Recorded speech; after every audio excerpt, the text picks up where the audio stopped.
په کور کې سړی پیشو ساتي بلی پالنا پیشو ساتل دا څنګه دي په کور کې پیشو ساتل دې په باره کې مسله دار چې پیشو ساتل جایز دي البته سپی ساتل دا ناجایز دي حدیث کې راځي چې سپی څوک په کور کې ساتي شوقیه نو ګورې د ده عمل به یو قرات بل حدیث کې راځي 2 قراته به نیک اعماله ثواب کمیږي خدا ګوره شوقیه نور د ضرورت دپاره کلب الماشیه د ګډو بیزو سره چې کوم سپی دی نو هغه سړی ساتلی شي کلب الغنم ورته وایي کلب الحرا سره څوکۍ دپاره چې خپل کور پې ساتي څوکیداري کې دا جایز دي او دریم نمبر هغې ته کلب سوید وایي چې ښکار پکې دا هم جایز دی د دې نه علاوه شوقیه ساتل لکه څنګه چې بعضې خلک سیاستدانان زمونږ او دا کم چې ځان ته لیډ کلاس خلک وي یورپ نه متاثر خلک هغه سپي ساتي دا ناجایز دي پیشو ساتل جایز دي په دې کې حدیث راغلی دي هغه حدیث او مشهور حدیث دی په ترمیزي کې دی او ابو داود کې راغلی دی سنن روایت دی چې ابو قتاده رضی الله تعالی عنه دا غزوی دی نو دغه ښځه ده کبشه بنت کعب ابن مالک مشهور کعب ابن مالک کم صحابي دی دغه لوره ابو قتاده خپل زوی له کړی وه نو دا کبشه وی زما د اسخر ابو قتاده یو ورځې ما ته وویل چې ما له اوبه راواله ده اودس دپاره ما ورته اوبه وراچولې نو په دې دوران کې پیشو راغی ما له لوښی ښودې پیشو چې راغی وبیس کړي نو زما د اسخر ورته دا لوښی داسې کوک چې زما د اسخر ورته کړی دا لوښی کوک کو نو داسې وشوله چې ما او د پیشو راغله او د هغې نه اوبه څکلې ویل ما ورته حیران کتل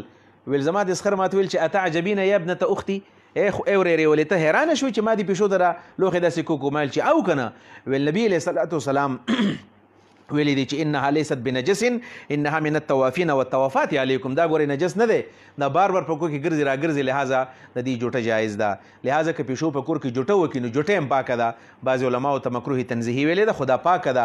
البته که ستا په مخ کې چېرته ګندګي وخوري نو هغه د هغې نه پسې که څه شی جوټه کړو نو هغه به نه استعمالې څو پورې چې هغه د خپله خوله پاکه کړې نه وي د هغې نه پسې اوبه نه ایسکلي د خولې پاکه کړې نه وي او نور په کور کې سړی پیشو ساتلی شي جنماز باندې سملاستو نو په هغې باندې مونځ کولی شي بستره باندې سملاستله په هغې کېناستی شي په دې کې داسې څه قباحت نشته او بله مشهور حدیث دی په دې باره کې چې د رسول الله صلی الله علیه وسلم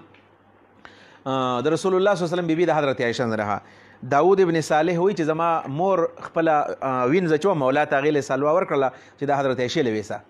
نو هغه وایي چې کله ما ویوړله هغه وینځه وایي چې ما کله حضرت عایشې له حلوا ویوړله نو هغه په مانځه باندې ولاړه وه په هغه ټایم کې او کسوف شمس شوی و نور تندر نیولی و نو په مانځه ولاړه وه 2 رکعته مونځ یې کوو نو ما ورته چې کله حلوا کېښودلو په دې کې پیشو راغله هغه خوراک یې ترې وکړو نو حضرت عایشه ما ته اشاره وکړل ته کېده ما ښه دی والته نو کله چې حضرت عایشې مونځ وکړو او بیا حلوا راواغېستلو نو هغې حلوا نه د هغه ځای نه خوراک وکړو کوم ځای نه چې پیشو خوراک کړی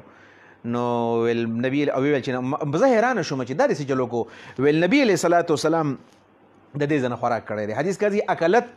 من حيث اکلت الهره د هغه ځای نه خوراک وکړو کوم ځای کې چې د پیشو خوراک کړی ویل دا عمل نبي علیه صلات وسلام کړی دی لہذا د پیشو جوټه هم پاکه ده او پیشو په کور کې ساتل هم جایز دي په دې کې څه ګناه نشته